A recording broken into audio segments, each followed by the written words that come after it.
So I just want to draw your attention to that last story that I mentioned. That on Wednesday in New York State, there will be hundreds, or at least 100, but probably close to 200, at least,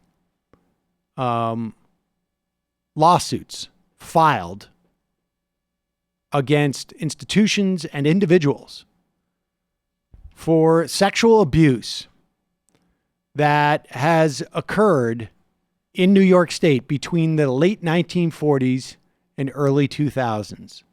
At the very least, we know of 100 cases, 75 against the Roman Catholic Diocese across New York, the rest against the Boy Scouts of America and Rockefeller University.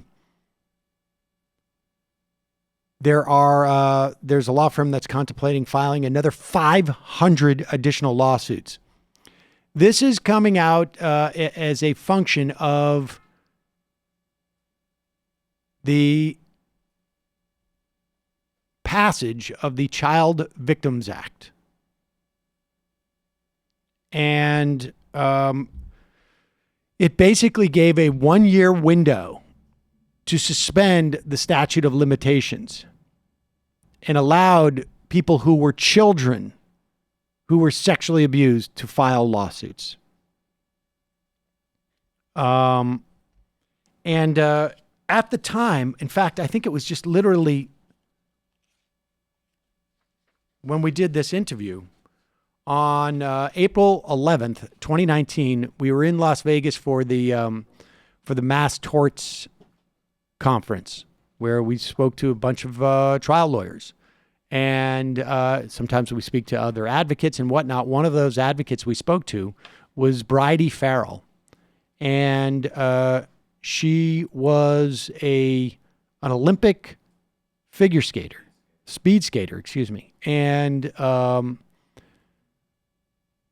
she had, apparently it was a fairly well-publicized, was assaulted, sexually assaulted by another figure skater. And she became an advocate to push for this Child Victims Act. When we sat down for the interview, and you can find this on YouTube, it's Sam live from Las Vegas, day one, MR live 4/11/19, I think, if you'd have to search for it. And she explains the whole dynamics here. But that was right, I think, on the day or the day before or day after Andrew Cuomo had signed this bill. And so check that out, just a follow-up. And the implications of these legislation, you know, stuff makes a huge difference. Makes a huge difference. This type of legislation, the type of activism that brings this stuff about. She's been working on this for, I don't know, maybe a decade. This specific piece of legislation, and now you're going to have over 500 people, maybe more, who are going to, and in many instances, it may be about trying to recover money. In other instances, it may just be about trying to get some type of closure and hold people who have raped people, who have sexually assaulted people, hold them to account. And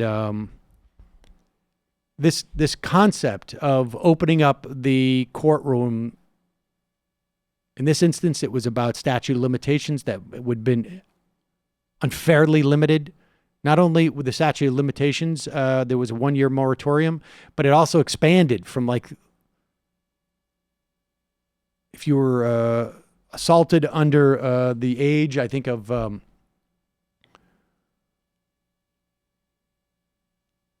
so New York at one point, prior to this bill, had one of the nation's most restrictive statutes of limitations. Survivors in the state had only till the age of 23 to file civil lawsuits.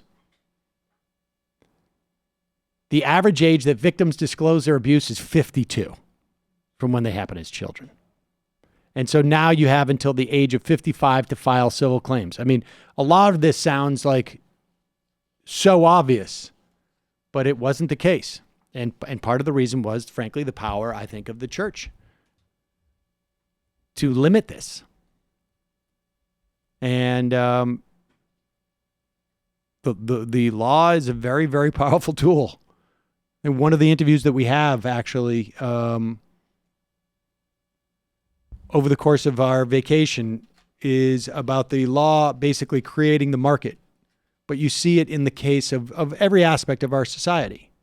I mean, it's a fairly obvious thing to say, but people lose sight of this stuff, I think, a lot. And how that law gets implemented and adjudicated, obviously, a function of the courts.